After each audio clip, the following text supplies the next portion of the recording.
The patio shimmered softly beneath the glow of string lights. Our friends had come together for a summer evening filled with games, laughter ringing out over cards and cocktails. Lisa, my wife, and I had been married for 5 years. A life woven from love, our son Ben, and the occasional strain from her late nights at work. As the wine flowed, our conversation drifted toward past relationships. The mood was lighthearted until Lisa, emboldened by a second glass, turned to me with a sly smile and said, "You know, my ex was bigger in every way that counts." The table instantly went silent, our friends exchanging uneasy looks. Her smirk challenged me to respond. Her comment wasn't just a joke, it was a sharp, public dig meant to wound in front of those closest to us. Lisa had mentioned her ex, Chris, before, always with a wistful tone that stirred my insecurities. A month earlier, I had discovered flirtatious texts from him on her phone, which she had brushed off as nothing but old friends catching up. Now, her remark confirmed my fears of something deeper. Instead of lashing out, I leaned in, my voice steady but cutting. "Funny you say that, Lisa, because Chris texted you just last week, saying he still dreams about you. Want me to show everyone?" Her confident grin faded instantly, her face paling as all eyes turned to her. "What are you talking about?" she stammered, her hand trembling around her glass. I pulled out my phone and showed a screenshot I had saved, a message from Chris reading, "You were always the one." I said firmly, "You called him bigger, huh?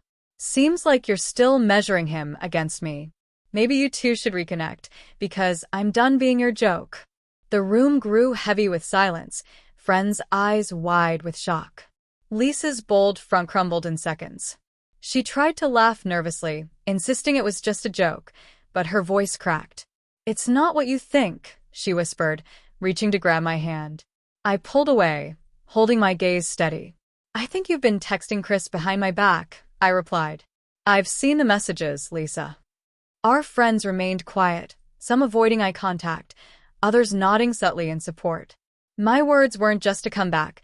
They exposed her flirtation right in front of the people she wanted to impress. I stood, thanking everyone for coming, and suggested we call the night early. Lisa sat frozen, tears shimmering in her eyes. As the guests left, whispering among themselves, she followed me inside, pleading. "I didn't mean it," she sobbed. "It was stupid." I showed her the entire chat log I'd saved, weeks of texts between her and Chris, including plans to meet up. "This isn't a joke," I said quietly. "It's betrayal." I told her to sleep in the guest room.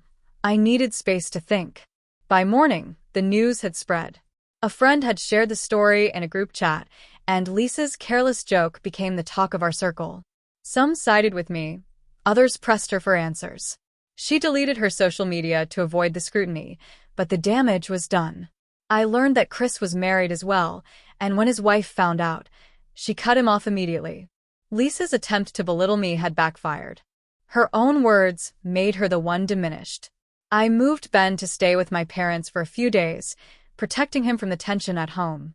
I met with a lawyer, not to file for divorce yet, but to understand my options. Lisa called repeatedly, desperate, promising to end things with Chris and go to therapy. I agreed to counseling but set firm boundaries. No contact with Chris, full access to her phone. She complied, her confidence shattered, shaken by how her joke had exposed her secrets. My response hadn't just wiped the smile off her face, it forced her to confront her actions. The weeks that followed were tense. Counseling revealed her deep need for validation and my habit of shutting down under pressure. Ben, oblivious to the details, sensed the strain, so we focused on shielding him from the fallout. Lisa's circle of friends fractured. Some drifted away, unimpressed by her joke and its consequences. My public comeback wasn't about revenge. It was about truth. I refused to be her fool. She had underestimated me, and our friends' reactions only cemented that lesson. I'm healing now, focusing on Ben and rediscovering my own strength. Lisa has grown quieter, her arrogance replaced by humility, her social media silent. That night, her cruel jab was meant to cut me down, but my calm, precise reply turned the tables, exposing her in the very spotlight she sought. She won't make that mistake again. Not because I'm watching, but because she understands the cost. We're still trying, but trust is fragile, and I'm ready to walk away if it shatters again. Our story isn't over, but it's changed. My words at game night didn't just silence Lisa. They redefined our boundaries, proving my worth isn't a joke. I'm moving forward, one day at a time, with Ben as my anchor, shaping a future where I refuse to be anyone's punchline.